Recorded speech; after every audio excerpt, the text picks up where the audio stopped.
अच्छा, युद्ध की स्थितियों पर भी एक बार मैं बात करूंगा आपसे, क्योंकि अभी क्या है, जैसे ट्रंप लगातार भारत को गुस्से भरी नजर से देखते रहे कि टैरिफ लगा देंगे, 50% टैरिफ लगा दिया।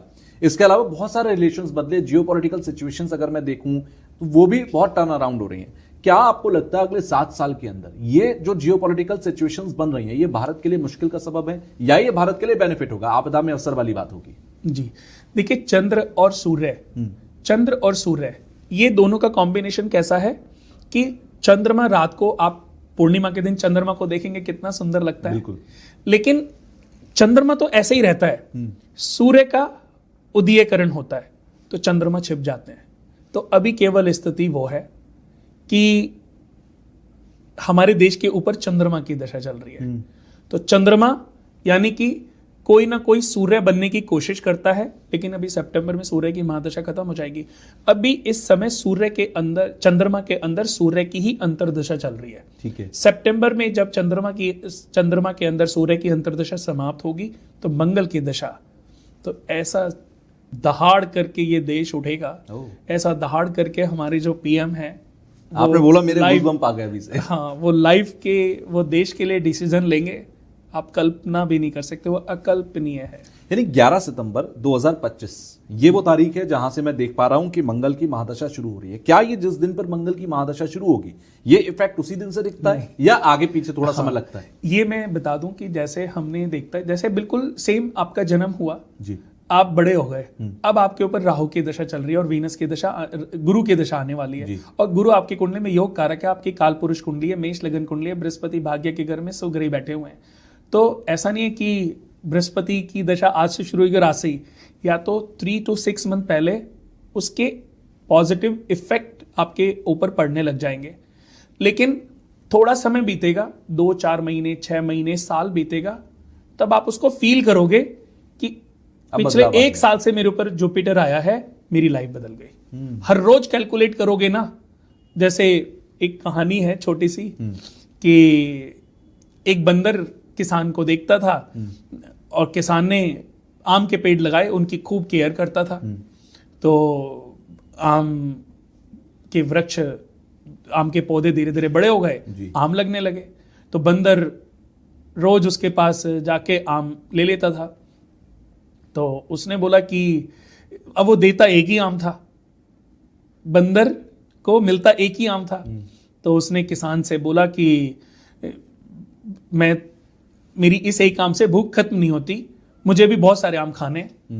तो उसने, किसान ने बोला तो अपने आप पेड़ लगा ले, अपने आप पेड़ लगा और उगा ले, खा जितने मर्जी खाने, तो मेरे पेड़ों पर क्यों नजर लगाए हुए है। तो उसको पता था कि इससे पंगा तो ले नहीं सकता, उसके पास डंडा भी होता था, बंदूक भी होती थी कि मैंने बदतमीजी करी तो ये तो मुझे गोली मार देगा, नहीं मिलेगा फिर। तो उसने कहा ठीक है, मुझे बताओ कैसे आम का पेड़ लगाना है। तो उसने उसको कुछ गुठलियां दी और कि जा लगा ले इसको। अब वो बंदर चला गया, उन गुठलियों को लेके उसने 2-3 जगह गड्ढे खोदे और गुठलियां लगाई, थोड़ा सा पानी डाल दिया, अब बैठ गया वहां पे। थोड़ी देर बाद कि पौधा तो निकला ही नहीं, उसने सारी खोद के फिर गुठलियों को चेक किया कि ठीक तो है ना, फिर वापस से दबा दिया। ये प्रोसीजर करते करते 10 बार उसने कर दिया। तो अब वो, मैं यही कहना चाहता हूं कि अगर आप बिल्कुल चेक करने ही बैठ जाओगे ना, तो अंकुर नहीं फूटेगा। वो गुठली से ना अंकुर फूटेगा, ना पौधा होगा, ना पौधा वृक्ष बनेगा, ना उस पे आम लगेंगे। बिल्कुल। तो उसने कहा, उसने मुझे पागल बना दिया और इन गुठलियों से आम निकल ही नहीं सकते, इन गुठलियों से आम के पौधे, तो उसने वो उठा के फेंक दी। तो ऐसा हमें नहीं बनना, हमें बंदर नहीं बनना, हमें किसान बनना है। बिल्कुल। कि जब भी कोई दशा आती है तो समय अनुसार फल देती है, हर एक की लिमिट है। जैसे कि एक कोई भी हम बीज बोते हैं, उस बीज से उसकी टेक केयर करते हैं, उस बीज से अंकुर फूटता है, अंकुर से पौधा बनता है, वो पौधा कब वृक्ष का रूप लेता है, और उसके अंदर भी अनगिनत बीज अंदर हैं, बिल्कुल इंक्लूड हैं। आप एक बीज की परिभाषा तो बता ही नहीं सकते ना, बिल्कुल, कि इसकी ताकत कितनी है। किसी ने पूछा एक बीज की ताकत क्या होती है, उसको काउंट नहीं कर सकते। उस बीज से भी करोड़ों बीज तैयार हो सकते हैं, उन करोड़ों से अरबों खरबों, पता नहीं अच्छा, ये मंगल की महादशा आपने कहा कि शुरू होती है, थोड़ा वक्त लगता है, तो हाँ, थोड़ा वक्त चढ़ाई पर जाती है वो एक पीक पर भी आती है। थोड़ा सा वक्त लगेगा, क्योंकि मंगल में पहले मंगल आएगा और मंगल में मंगल करीबन ये 4-5 महीने रहेंगे। उसके बाद अगर मैं देखूं तो मैंने कुंडली भी ओपन की हुई है, मंगल में मंगल करीबन 8 फरवरी 2026 तक रहेंगे, लेकिन 8 फरवरी 2026 से 26 फरवरी 2027 तक मंगल में राहु आएगा। ये थोड़ा सा विनाशक टाइम होगा। अच्छा, आपसी कलेश, आपसी द्वेष उजागर होंगे, भाइयों में लड़ाई होगी, आपसी मित्रों में लड़ाई होगी।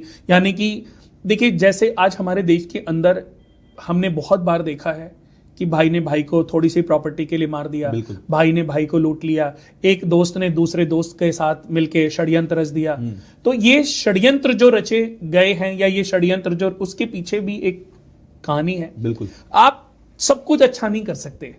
उन्होंने कोशिश तो बहुत की, लेकिन वो राहु केतु के प्रभाव को रोक नहीं पाए। राहु हमारे देश के लगन कुंडली जब बनी तो लगन में विद्यमान थे। उस समय राहु का जो गोचर चल रहा था वो वृषभ राशि में चल रहा था और केतु का 7th हाउस में चल रहा था। तो 7th हाउस यानी कि पार्टनरशिप। आप देखो, विदेशों में मैं जाता हूं ना, पत्नी पति के बीच में सम्मान समान होता है। लेकिन हमारे देश में आज मैं बात करूं पुरानी पीढ़ी की, तो क्या होता है, क्या मैं देखता हूं कि हमेशा जो पुरुष प्रधान लोग हैं वो अपनी पत्नियों को दबाने की कोशिश करते हैं, उनको नीचा दिखाने की कोशिश करते हैं, उनको किसी के सामने बोलने नहीं देते, उनको किसी के सामने हंसने नहीं देते, उनको हमेशा। लेकिन जैसे जैसे ये दशाएं चेंज हो रही हैं जी, वैसे वैसे 7th हाउस यानी कि स्त्री जो है बढ़ चढ़ के आगे आ रही है, बढ़ चढ़ के पैसे कमा रही है, क्योंकि 7th हाउस का जो मालिक है वो मंगल है। 7th हाउस का जो मालिक है वो मंगल धन के घर में बैठा है। यानी कि आने वाले समय में जो हमारे देश की जो स्त्रियां होंगी, जो लेडीज होंगी, वो किसी से भी कम नहीं होंगी।